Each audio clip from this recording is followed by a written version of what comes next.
স্বপ্নে ড্রাগন ফল খেতে দেখলে কি হয়? স্বপ্নে যদি কেউ দেখে যে সে ড্রাগন খাচ্ছে, ড্রাগন ফল ক্রয় করছে, তাহলে সেটা কি আসলে ভালো লক্ষণ না খারাপ লক্ষণ?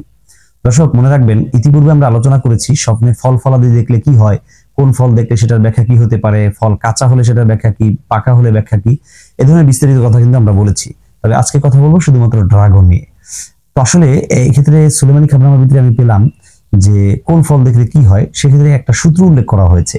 সূত্রটা আমার কাছে খুবই চমৎকার লেগেছে। সেটা হলো যে বাস্তব জীবনে যেই ফলের যে উপকারিতা রয়েছে মেডিকেল সায়েন্সের দৃষ্টিতে, বা বাস্তবে এই ফলটা যে উপকার করে, স্বপ্নযোগে যদি কেউ ওই ফলটা খেতে দেখে, তাহলে বোঝা যায় যে বাস্তবে আসলে তার সেই উপকারটা হবে যদি সেই ফলটা স্বপ্নযোগে খেয়েছে। আর একটু বুঝিয়ে বলি। দেখুন, যেহেতু আপেল খেলে মানুষের মেধাশক্তি লোপ পায়, এটা বর্তমান সময়ের অনেক বিজ্ঞানীদেরও কথা, এবং এটা ফতোয়া স্বামীর ভিতরেও এসেছে। তুফাহুনের ব্যাপারে, তুফাহুন মানে আপেল।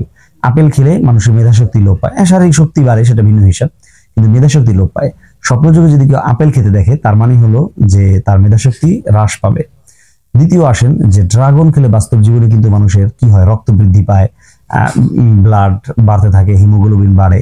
তো সেই হিসাবে স্বপ্নে যদি কেউ ড্রাগন খেতে দেখে, তার মানে হলো বাস্তবে তার ব্লাড ডেভেলপ হবে, ইনশাল্লাহ স্বচ্ছ হবে, ফ্রেশ হবে, এবং তার ব্লাড ফিল্টারিং যেটা আছে, সেই ব্লাড ফিল্টারিংটা খুব সুন্দরভাবে তার এই ব্লাডগুলোকে ফিল্টার করতে পারবে, এমনটা বোঝা যায়। ঠিক তেমনিভাবে যেই সমস্ত ফলের যে উপকারিতা বাস্তব জীবনে রয়েছে, সেটাকে আপনি স্বপ্নযোগে দেখার মানেই হলো যে বাস্তবে সেরকম উপকারিতাগুলো আপনি পাবেন। আবার ক্ষতির সাইডটাও হতে পারে, যেমন আপেলের ক্ষেত্রে বলেছি, আমরা জানি যে আপেল খেলে কিন্তু শারীরিক শক্তি বৃদ্ধি হয়, তার শরীরে অনেক প্রকার ভিটামিনের দুর্বলতাকে দূর করে, এগুলো সঠিক, এগুলো বাস্তব কথা। কিন্তু এখানে যেটা রয়ে গেছে, সে তার মেধাশক্তি কমে যায়। মেধাশক্তি কমে যায়, এটা যেহেতু সে বাস্তবেও কমে, স্বপ্নযোগে দেখলে সেটার কারণে কিন্তু তার মেধাশক্তির লোপ পাওয়ার বা হ্রাস পাওয়ার সম্ভাবনা রয়েছে।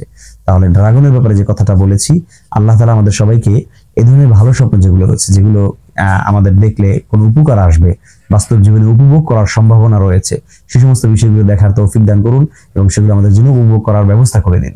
আলবিদা, মা আসসালামা।